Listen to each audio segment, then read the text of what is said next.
Good morning दोस्तों। भारत की राज्य व्यवस्था का आज हमारा तीसरा चैप्टर चालू होने वाला है, जो है संविधान की प्रमुख विशेषताएं। हमारे संविधान में विशेषताएं क्या क्या है जो और संविधानों से अलग बनाती हैं। हमारे संविधानों क्यों सबसे अच्छा संविधान माना गया है और देशों के संविधान के मुकाबले हमारा संविधान सबसे अच्छा माना गया है। शुरू करते हैं आज से। भारत की संविधान तथ्यों और मूल भावना के संबंध में अद्वितीय है। हालांकि इसमें कोई तत्व विश्व के विभिन्न संविधानों से उधार लिए गए हैं। भारतीय संविधान में कई ऐसे तत्व हैं जो ऐसे अन्य देशों के संविधानों से अलग पहचान प्रदान करते हैं। मतलब हमारे जो संविधान है कुछ उसमें अलग ऐसी विशेषताएं हैं जो और देशों के मुकाबले उसे वो बेहतर बनाते हैं। ये बात ध्यान योग्य है कि सन 1949 में अपनाए गए संविधान को अनेक वास्तविक लक्षणों से महत्वपूर्ण परिवर्तन हुए हैं।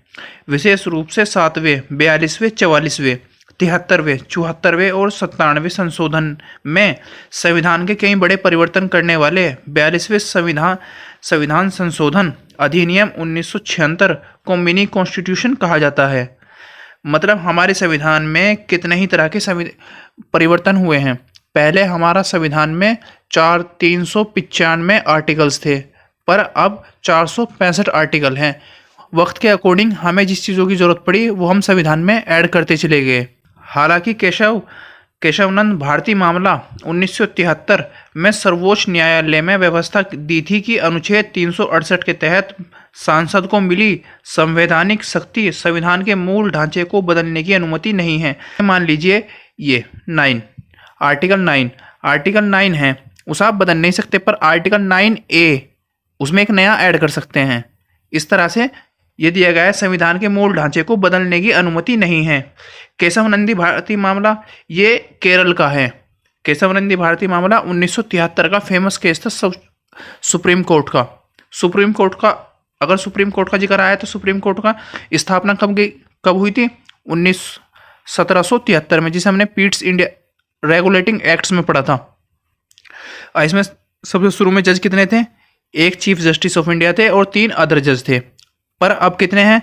अब 31 जज हैं। ये बात ध्यान रखने वाली बात है। जब भी कोई चीज़ आए, जब भी किसी महत्वपूर्ण चीज़ का नाम ना आए तो उसे रिवीजन कीजिए। संविधान की विशेषताएं क्या कहती हैं? संविधान की सबसे बड़ी विशेषता है हमारी सबसे लंबा लिखित संविधान है। जो मैंने आपको पिछली वीडियो में बताया था, सबसे लंबा लिखित और संविधान हमारा ही है। संविधान के 2 भागों में विभाजित किया गया है, लिखित जैसे अमेरिका संविधान और अलिखित जैसे ब्रिटेन का संविधान। मतलब लिखित भी है और अलिखित भी है, जैसा ब्रिटेन का संविधान है। भारत का संविधान विश्व का सबसे लंबा लिखित संविधान है। जो मैंने अभी बताया ना आपको, भारत का संविधान सबसे लंबा संविधान है। ये बहुत ही समग्र और विस्तृत दस्तावेज है, बहुत ही लंबी। कभी आपने संविधान की बुक देखी हो, भारतीय जो संविधान की बुक है बहुत ही मोटी बुक है, आप पढ़ना कभी गौर दीजिएगा। पर भारत की राज्य व्यवस्था आप पढ़ लोगे तो आप मान लो वही किताब पढ़ लिया आपने, क्योंकि पूरा आर्टिकल, हर चीज़ का जिक्र इस पूरी बुक में है। मूल रूप से 1949 संविधान में एक प्रस्तावना 93 अनुच्छेद 22 भागों में विभक्त और 8 अनुसूचियाँ थीं। जब ये 1949 में जब लागू हुआ, 24 जनवरी 1949 को, तब इसमें आर्टिकल कितने थे? 395। अब 22 पार्ट में विभक्त था, 8 अनुसूचियाँ थी। वर्तमान में 2016 में कितने हैं? 465 तो आर्टिकल हैं, 25 पार्ट है इसके और 12 अनुसूचियाँ हैं। सन 1991 में हुई विभिन्न संशोधनों के करीब 20 अनुच्छेद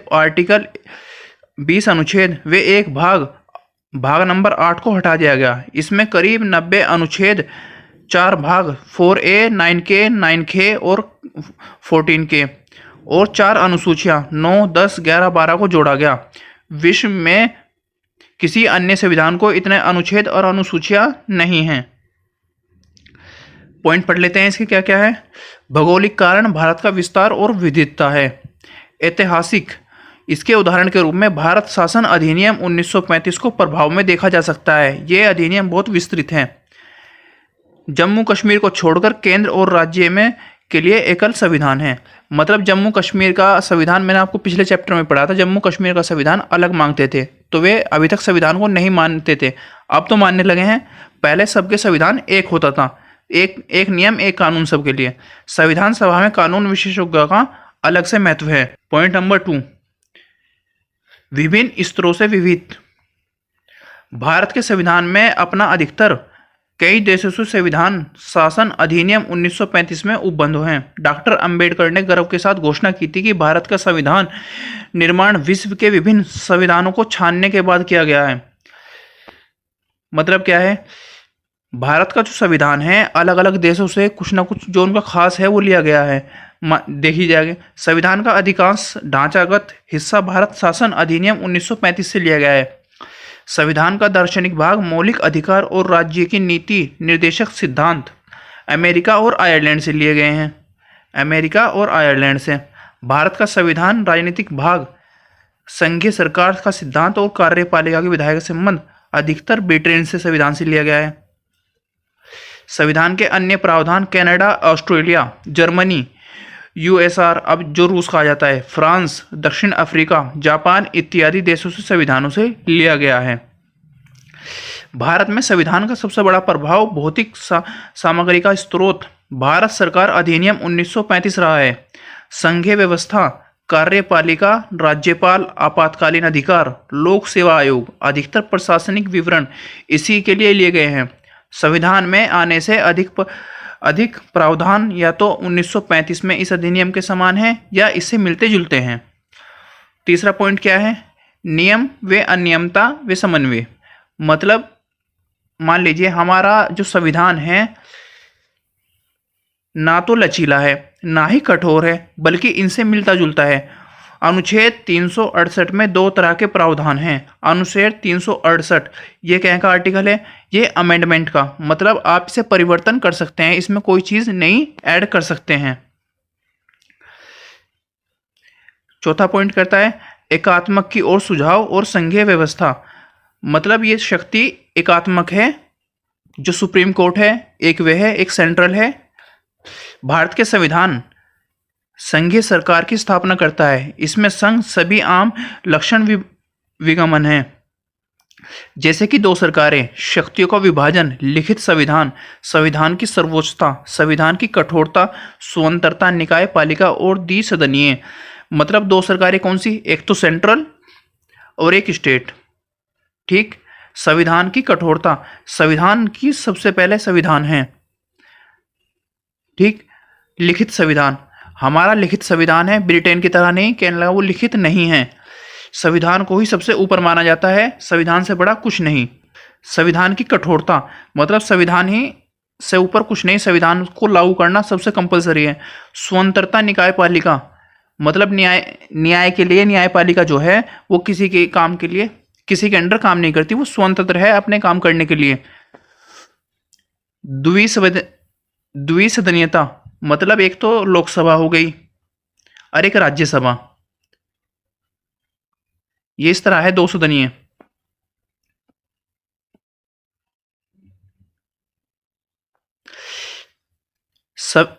संविधान में कहीं भी संघीय शब्द का इस्तेमाल नहीं किया गया। दूसरी ओर अनुच्छेद 1 में उल्लेख में राज्यों के संघ के रूप में किया गया है।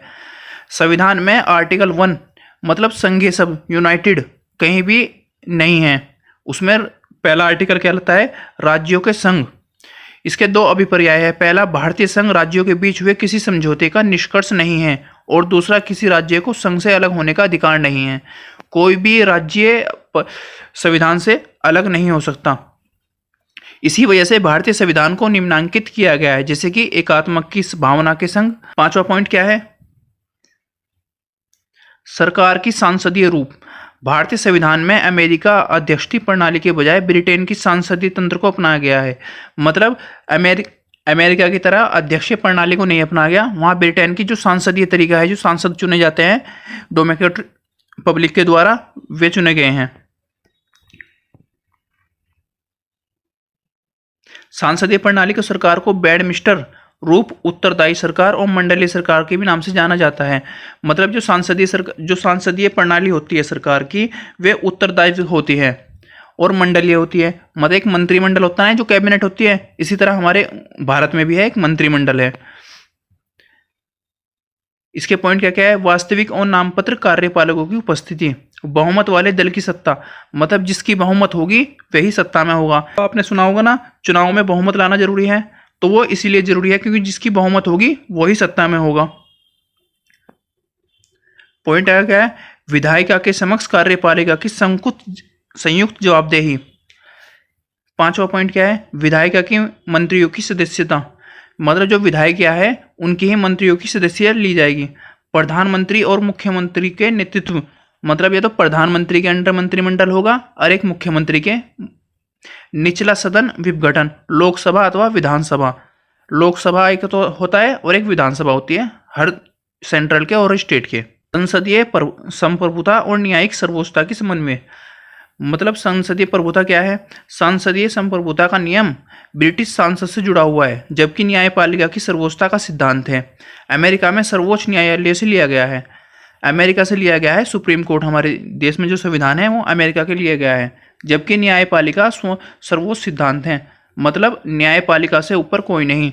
जो भी कोई केस होता है पहले तो वो जाएगा हाई कोर्ट में, फिर दूसरा सुप्रीम कोर्ट में। अगर सुप्रीम कोर्ट ने कोई फैसला दे दिया तो उस पर सिर्फ प्रेसिडेंट के अलावा कोई उस पर ऑब्जेक्शन नहीं उठा सकता।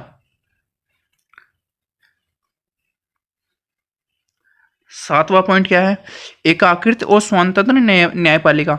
वही बात कह रहा हूं ना मैं, भारत की न्याय व्यवस्था में सर्वोच्च न्यायालय शीर्ष पर है, इसके नीचे स्तर पर उच्च न्यायालय है। एक तो सुप्रीम कोर्ट हो गया, एक हाई कोर्ट हो गया। मैंने बताया ना अभी थोड़ी देर पहले, एक तो सुप्रीम कोर्ट है, एक हाई कोर्ट है। राज्यों में उच्च न्यायालय के नीचे क्रमवार अधीनस्थ न्यायालय हैं, जैसे जिले में अदालत होती है, अन्य निचली अदालतें। न्यायालयों को एकल तंत्र केंद्रीय कानून के साथ साथ राज्य कानून को भी लागू करना होता है। हालांकि अमेरिका में संघीय कानूनों को संघीय न्यायपालिका और राज्य कानूनों को राज्य न्यायपालिका लागू करती है।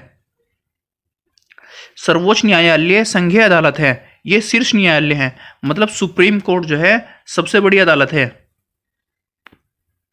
सुप्रीम कोर्ट, इससे बड़ी कोई अदालत नहीं है। सुप्रीम कोर्ट कहाँ है, हमारा दिल्ली में। सुप्रीम कोर्ट की स्थापना कब हुई थी, 1773 में। जब कितने मेंबर थे, एक चीफ जस्टिस ऑफ इंडिया और 3 अदर जज। याद रखने वाली बात है। 8वां, मौलिक अधिकार। मौलिक अधिकार कौन कौन से हैं, संविधान के तीसरे 6 मौलिक अधिकारों का वर्णन किया गया है। ये अधिकार है, पहला समानता का अधिकार, जो आर्टिकल 14 से लेकर 18 तक आता है, अनुच्छेद 14 से लेकर 18 तक। स्वतंत्रता का अधिकार, अनुच्छेद 19 से लेकर 22 तक के। शोषण का अधिकार, अनुच्छेद 23 से लेकर 24 तक के। धार्मिक स्वतंत्रता का अधिकार, अनुच्छेद 25 से लेकर 28 तक के। सांस्कृतिक और वे शिक्षा का अधिकार, अनुच्छेद 29 से लेकर 30 तक के। संवैधानिक उपचारों का अधिकार, अनुच्छेद 32 से लेकर। मौलिक अधिकारों का उद्देश्य है राजनीतिक लोकतंत्र की भावना को प्रोत्साहन करना। ये कार्यपालिका और विधायिका के मनमाने कानून को निरोधक की तरह कार्य करता है। इसका उल्लंघन करने पर कोई भी सर्वोच्च न्यायालय की शरण ले सकता है।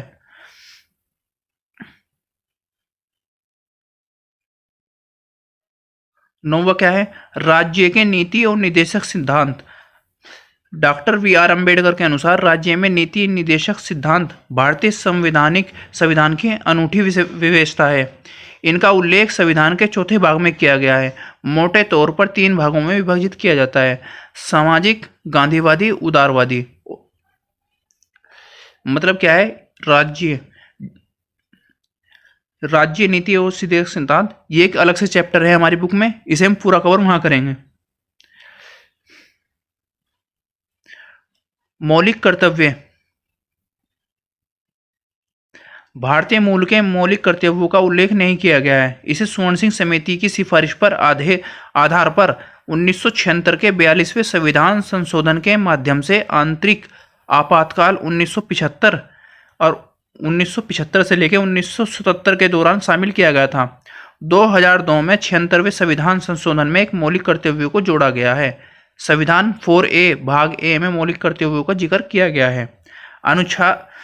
अनुच्छेद 51 के है। इसके तहत हर भारतीय का ये कर्तव्य होगा कि वे संविधान को और राष्ट्रीय ध्वज और राष्ट्रीय गान का आदर करें। राष्ट्र की संप्रभुता, एकता, अखंडता की रक्षा करे। मतलब क्या है, संविधान का और राष्ट्रीय ध्वज का और राष्ट्रीय गान का हम आदर करें। जब भी कहीं राष्ट्रीय गान बजे तो दो सीधे खड़े हो जाए। और राष्ट्र की संप्रभुता मतलब राष्ट्र की एकता और राष्ट्र की प्राइवेसी, इसका हम सभी लोग आपसी भाईचारे की भावना का विकास करें, इसे मौलिक कर्तव्यों को याद दिलाता है। 9वां पॉइंट क्या है, एक धर्मनिरपेक्ष राज्य। भारत का संविधान धर्मनिरपेक्ष राज्य है। भारत का संविधान धर्मनिरपेक्ष है, इसलिए ये किसी धर्म विशेष को भारत के धर्म के तौर पर मान्यता नहीं देता। संविधान के लिखित प्रावधान में धर्मनिरपेक्ष लक्षणों को दर्शाता है। 1976 में 42वें संविधान की प्रस्तावना में धर्मनिरपेक्ष शब्द को जोड़ा गया। बहुत ही इंपॉर्टेंट है ये धर्मनिरपेक्ष। 42वें संशोधन को सबसे ज्यादा जिक्र किया जाता है एग्जाम में। प्रस्तावना में हर भारतीय नागरिक की आस्था, पूजा अर्चना व विश्वास की स्वतंत्रता की रक्षा करती है। प्रस्तावना क्या है, जो भारत का इंडेक्स है, जो भारत का B.R. अम्बेडकर ने बनाया था, उसमें भारत की आस्था, पूजा अर्चना वे हर किसी भारतीय को अपने अनुसार अपने धर्म की पूजा अर्चना करने का अधिकार देती है, स्वतंत्रता देती है और वे सुरक्षा भी प्रदान करती है। पॉइंट तीसरा क्या है, किसी व्यक्ति को कानून के समक्ष समान समझा जाएगा, कानून की समान सुरक्षा प्रदान की जाएगी। अनुच्छेद 14 में समझाया गया है। धर्म के नाम पर किसी प्रकार का कोई भेदभाव नहीं होगा।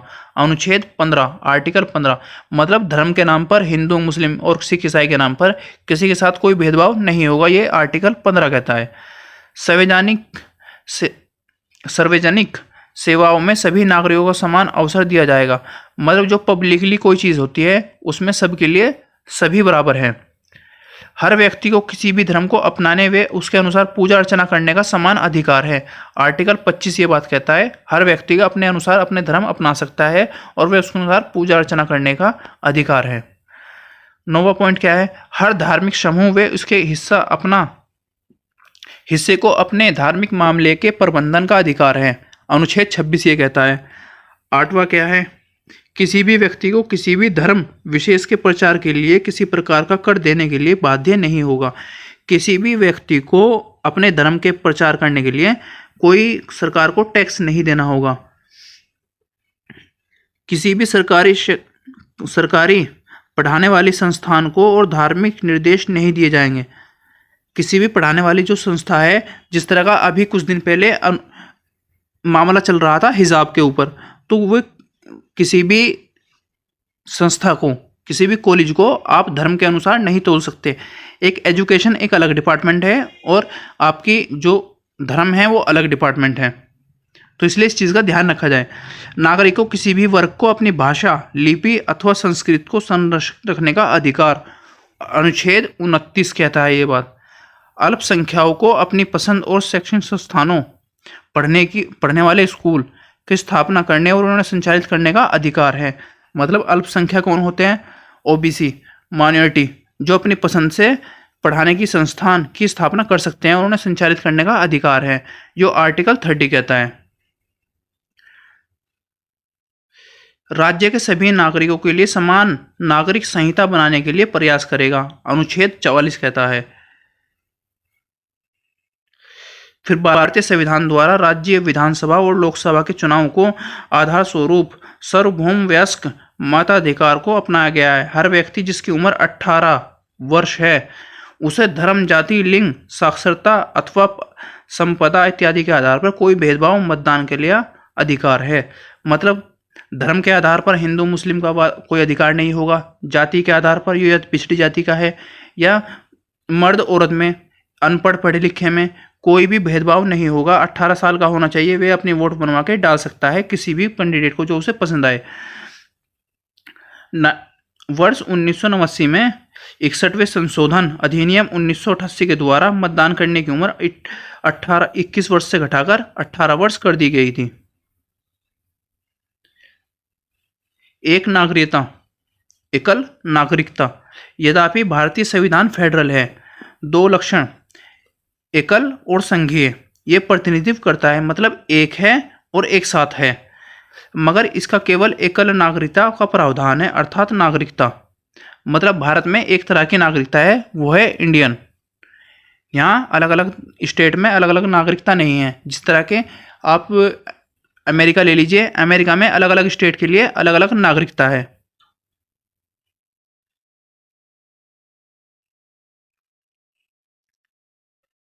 स्वतंत्रता निकाय। भारतीय संविधान केवल विधायिका कार्यपालिका व सरकार, केंद्र और राज्य न्यायिक अंग की उपलब्धता कराता है, बल्कि ये कुछ स्वतंत्रता निकाय की स्थापना भी करता है। इसके संविधान भारत में सरकार में लोकतांत्रिक तंत्र के महत्वपूर्ण स्तंभों में से परिपालित किया गया है। ऐसे कुछ स्वतंत्र निकाय निम्नलिखित हैं। राज्य के सांसद, विधानसभा, भारत के राष्ट्रपति, भारत के उपराष्ट्रपति, ठीक। राज्य और केंद्र सरकार को खातों की आरक्षण, भारत के नियंत्रक और महालेखर, संघ लोक सेवा आयोग यूपीएससी, अखिल भारतीय सेवा आयोग वे उच्च स्तरीय केंद्रीय सेवाओं के लिए भर्ती हेतु परीक्षाओं का आयोजन करता है। ये अनुशासनात्मक मामलों पर राष्ट्रपति को सलाह देता है। मतलब क्या है, कोई भी बड़ा डिपार्टमेंट होगा तो वे अपने अंडर ही काम करेगा, वे किसी के अंडर काम नहीं करता, वे स्वतंत्र है। अपने आयोग, एक राज्य सेवा आयोग मतलब यूपीएससी है ना, इस तरह का यूपी का है यूपीपीसीएस, यूपीपीसीएस। पांचवा पॉइंट क्या है, आपातकालीन प्रावधान। हमारे देश में 3 तरह के आपातकालीन प्रावधान है। एक तो राष्ट्रीय आपातकाल, ये युद्ध के समय होता है। युद्ध, आक्रमण अथवा सशस्त्र विद्रोह पैदा हो गई है और राष्ट्र में अशांति की व्यवस्था हो गई है। अनुच्छेद 392, ये राज्य में आपातकाल जिसे राष्ट्रपति शासन कहा जाता है। राज्य में संवैधानिक तंत्र की सफलता, मतलब कोई राज्य में सरकार है और उसका विघटन हो गया तो उस राज्य में राज्य का राष्ट्रपति शासन लग जाता है। वो कौन से आर्टिकल में आता है, 356 में। तीसरा, वित्तीय आपातकाल, फाइनेंस इमरजेंसी। भारत में वित्तीय स्थिरता व प्रत्येक संकट हो, मतलब पैसे की कमी आ जाना, कोई भी ऐसा संकट आ जाना तो उसे वित्तीय आपातकाल कहते हैं। 16वां क्या है, सत्रीय सरकार। मूल रूप से अन्य संघीय संविधानों की तरह संविधान में भी 2 सत्रीय सरकार है, केंद्रीय और राज्य। और संगठन के संबंध में प्रावधान केंद्र और राज्यों की शक्तियां अपविष्ट है। बाद में वर्ष 1992 में 73वें 74वें संविधान संशोधन में 3 स्तरीय सरकार का प्रावधान किया गया है, जो विश्व में किसी संविधान में नहीं है।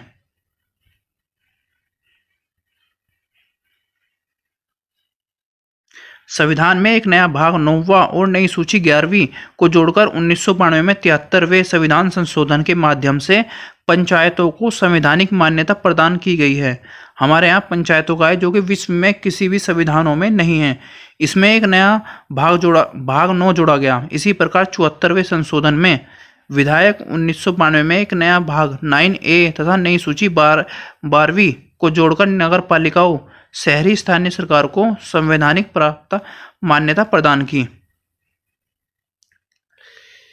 ये आर्टिकल हैं, ये भाग हैं 1 2 3 4 5, 1 2 3 4 5 6 7, ये इस तरह भाग हैं। ये इनके विषय कौन सा किस तरह में है, संघ और उसके राज्य 1 से लेकर 4 तक के। ये आर्टिकल सारे पढ़ लीजिएगा और धीरे धीरे इन्हें याद कर लीजिएगा। पंचायतें किस मत्ती हैं, पंचायतें 243 से लेकर 243 डे तक के, ये सारे आर्टिकल्स हैं। अनुच्छेद 1 कहता है संघ और राज्यों के क्षेत्र। इसी तरह सारे आर्टिकल्स हैं, ये सारे आर्टिकल पढ़ दीजिएगा, आपको याद होते चले जाएंगे धीरे धीरे। किस संविधान से क्या लिया गया है, ये सारा लिखा हुआ है। ब्रिटेन के संविधान से सांसदीय शासन, विधि का शासन, विधायी के प्रकार, एकल नागरिकता, मंत्रिमंडल प्रणाली, परमाधिकार, सांसदीय विशेष अधिकार और द्विसदन, ये सारा लिया गया है। फ्रांस के संविधान से क्या लिया गया है, गणतंत्र और प्रस्तावना का स्वतंत्र, समानता और प्रभुत्व, गणतांत्रिक। जापान का संविधान विधि के द्वारा स्थापित प्रक्रिया।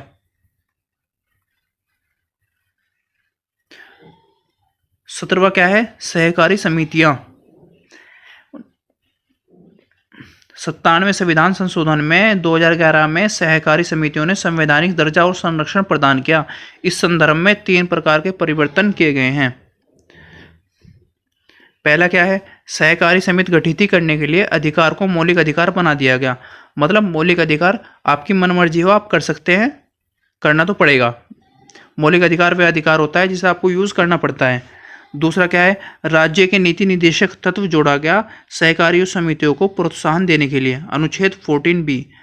संविधान में एक नया भाग जोड़ा गया, सहकारी समिति द कोऑपरेटिव ऑफ सोसाइटीज, शीर्षक के नाम से 243 ZS से लेकर 243 ZT तक के। संविधान की आलोचनाएं क्या क्या थी, मतलब संविधान के लोगों ने आलोचनाएं क्या क्या करी और क्यों करी, इस बात पे भी देखते हैं क्या क्या करी। सबसे पहला क्या, उधार का संविधान। मतलब उन्होंने, कुछ लोगों ने ऐसा कहा ये उधार का संविधान है, हमने और देशों से कुछ ना कुछ लिया है, अपना कुछ नहीं बनाया, तो इसलिए उधार का संविधान कहा है। इसमें डॉक्टर BR अम्बेडकर ने कहा था, कोई पूछता है कि इस घड़ी दुनिया में इतिहास के बने गए नए संविधान में कुछ हो सकता है 100 साल से अधिक। दूसरा है 1935 में अधिनियम में कार्बन कॉपी। मतलब जो 1935 का है उसे मिनी कॉन्स्टिट्यूशन कहा जाता है। 1935 का जो कानून अधिनियम है उसके अधिकतर पार्ट्स हमारे संविधान में हैं डायरेक्ट, तो इसलिए 1935 अधिनियम हमारे हिसाब से बहुत ज़रूरी अधिनियम है, तो उसका कार्बन कॉपी भी कहा जाता है। तीसरा है अभारतीय और भारतीय विरोधी। आलोचनाओं के अनुसार भारतीय या अभारतीयों विरोधी है क्योंकि ये भारत में राजनीतिक परंपराओं या भावनाओं का प्रतिनिधित्व नहीं करता। उनका क्या कहना है कि ये भारतीय और अभारतीयों में कोई भी राजनीतिक परंपराओं का, मतलब कोई अगर बाहर से आ रहा तो उसमें भेदभाव नहीं करता, ये किसी तरह का कोई चीज़ नहीं मानता, तो ये इस तरह का है। तीसरा गांधीवाद से दूर संविधान। मतलब गांधी जी की, जबकि गांधी हमारे राष्ट्र के पिता है, उनका संविधान ग्राम पंचायत तथा जिला पंचायत के आधार पर निर्मित होना चाहिए था। मतलब गांधी जी कह रहे थे ग्राम पंचायत और उच्च पंचायत पर होना चाहिए था, जबकि ऐसा नहीं है। तीसरा महानिकाय आकार। आलोचक कहते हैं संविधान बहुत बड़ा है, इसे इतने में लागू नहीं हो सकता, इसलिए इसका बहुत लंबा और जटिल है, इसलिए इसे आलोचनाएं की थी। छठा क्या है, वकीलों का स्वर्ग। आलोचनाओं के अनुसार संविधान अत्यंत विविधतापूर्ण है, बहुत जटिल है। इसके अनुसार जो कानूनी भाषा पढ़ सकता है सिर्फ वही कानून को, संविधान को समझ सकता है। मान लीजिए आप वकीलों के लिए स्वर्ग है संविधान। तो आज का चैप्टर यहीं ख़त्म होता है। ये तीसरा चैप्टर हमारा ख़त्म हो चुका है। हम कुछ दिनों में जल्द ही MCQ लाने वाले हैं, पर कुछ टाइम की कमी होने की वजह से वे नहीं आ पा रहे हैं, तो इसलिए आप जल्दी से जल्दी रिवीजन करते रहिए और साथ में पढ़ते रहिए। जय हिंद, जय भारत।